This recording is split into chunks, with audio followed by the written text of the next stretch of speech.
আজকে হবে পার্শে মাছ, কালো জিরে, কাঁচা লঙ্কা, জিরে, হলুদ, নুন দিয়ে একদম পাতলা ঝোল।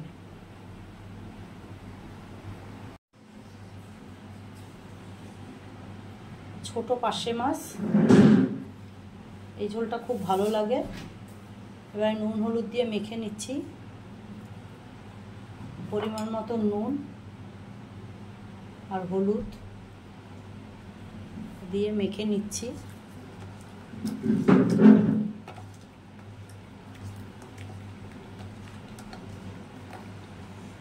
আর মাছটা ভেজে নেব। মাছ ভাজার জন্য কড়াতে সর্ষের তেল দিয়ে দিয়েছি, আর মাছটা ভেজে নেব।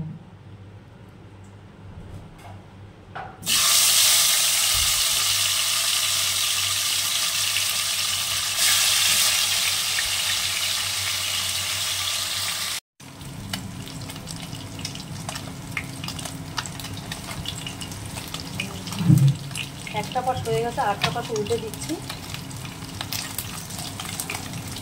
মাছটা ভালো করে ভেজে নেব।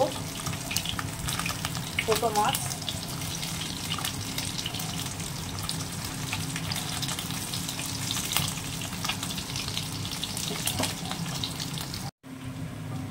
মাছটা ভাজা হয়ে গেছে, বা তুলে নিচ্ছি।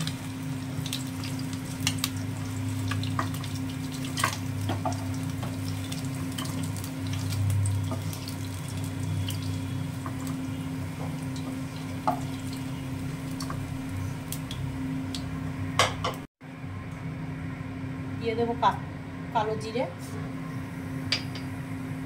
কাঁচা লঙ্কা,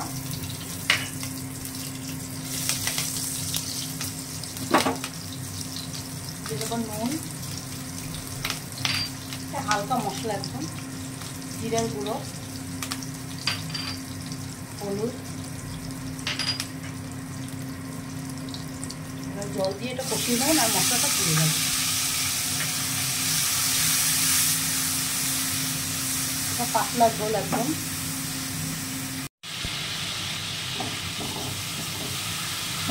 মশলাটা ভালো করে কষাতে হবে, জল দিয়ে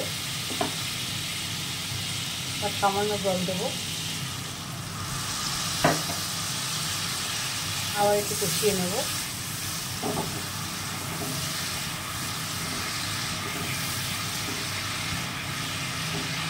চট জলদি করে নেওয়া যায়। যারা ছোটো মাছ ভালোবাসেন তারা এটা একবার হলেও করে দেখুন, দারুণ স্বাদ।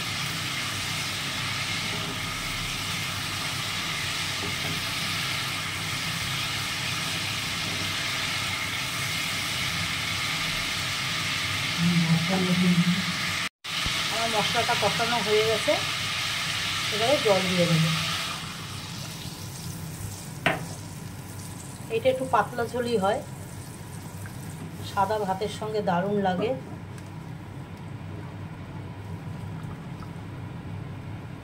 এবার ঝোলটা ফুটে উঠলে মাছটা দিয়ে দেবো। ঝোলটা ফুটে উঠেছে, এবার মাছগুলো ঝোলে দিয়ে দেবো।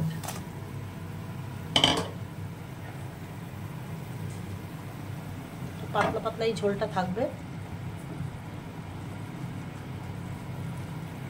যারা ধনেপাতা খাবেন ধনেপাতা দেবেন, দারুণ লাগে।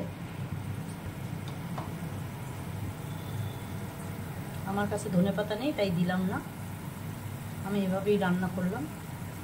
একটু মাছটা সেদ্ধ হবে, তারপরে নামিয়ে দেবো। আমার মাছের ঝোল রেডি হয়ে গেছে, এবারে নামিয়ে দেবো। আমার পার্শে মাছের কালো জিরা কাঁচা লঙ্কা দিয়ে পাতলা ঝোল রেডি। যদি আমার এই রেসিপিটা ভালো লাগে, লাইক শেয়ার কমেন্ট অবশ্যই করবেন। আর কেমন হলো জানাবেন আমার কমেন্ট বক্সে। আর যারা আমার চ্যানেলে নতুন, তারা আমার চ্যানেলটাকে সাবস্ক্রাইব করবেন।